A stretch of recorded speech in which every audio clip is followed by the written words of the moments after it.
প্রস্তাব পেয়েছিলেন বাংলাদেশের অন্তর্বর্তীকালীন সরকারের একজন উপদেষ্টা হিসেবে শপথ নেয়ার। সুযোগটি গ্রহণ করলে তিনিই হতেন আলেম শ্রেণীর মধ্য থেকে প্রথম কোনো উপদেষ্টা। কিন্তু অত্যন্ত বিনয়ের সহিত যে প্রস্তাব ফিরিয়ে দিয়েছেন তিনি শায়েখ আহমদুল্লাহ।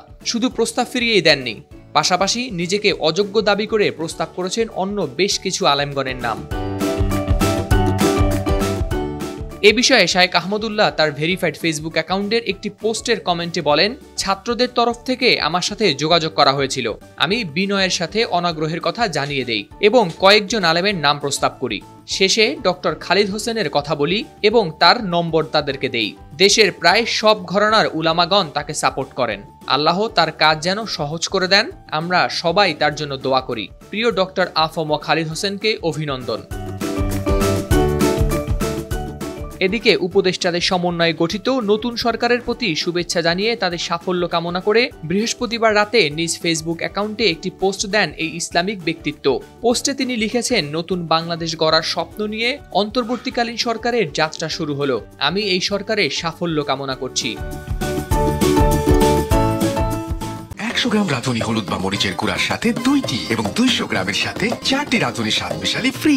তিনি আরও লেখেন, সর্বপ্রকার জুলুম, অরাজকতা, চাঁদাবাজি ও অপশাসনের অবসান হোক। এদেশে সব ধর্মের মানুষ ভালো ও নিরাপদ থাকুক। নতুন সরকারের কথায় ও কাজে সংখ্যাগরিষ্ঠ মানুষের বিশ্বাস ও মূল্যবোধের প্রতিফলন ঘটুক, এই প্রত্যাশা তাদের প্রতি। এরপর শায়েখ আহমদুল্লাহ বলেন, আলহামদুলিল্লাহ, আলেমদের প্রতিনিধি হিসেবে মনোনীত হলেন সিনিয়র আলেম, প্রিয় মানুষ ডক্টর আফম খালেদ হোসেন। অভিনন্দন তাকে। মহান আল্লাহ তার কাজ সহজ করে দিন এবং তাকে সঠিক পথে পরিচালিত করুন। নিজের নাম প্রস্তাবের বিষয়ে এই আলেম লেখেন, আমার অযোগ্যতা সত্ত্বেও আপনারা অনেকে গত 2 দিন ধরে আমার নাম প্রস্তাব করেছেন এবং আমার প্রতি আস্থা প্রকাশ করেছেন, যার উপযুক্ত আমি ছিলাম না। তাদের সবার প্রতি আমি কৃতজ্ঞ। মহান আল্লাহ আপনাদের ভালোবাসা ও সুধারণার উত্তম বিনিময় দান করুন। তিনি লেখেন, নতুন সরকারের কাছে মানুষের প্রত্যাশা অনেক বেশি। তার কতটুকু তারা পূরণ করতে পারবে সেটা সময় বলে দিবে। তবে দোয়া করি, প্রিয় মাতৃভূমি ভালো থাকুক, নিরাপদ থাকুক আমাদের জীবন, সম্পদ, দিন ও ঈমান।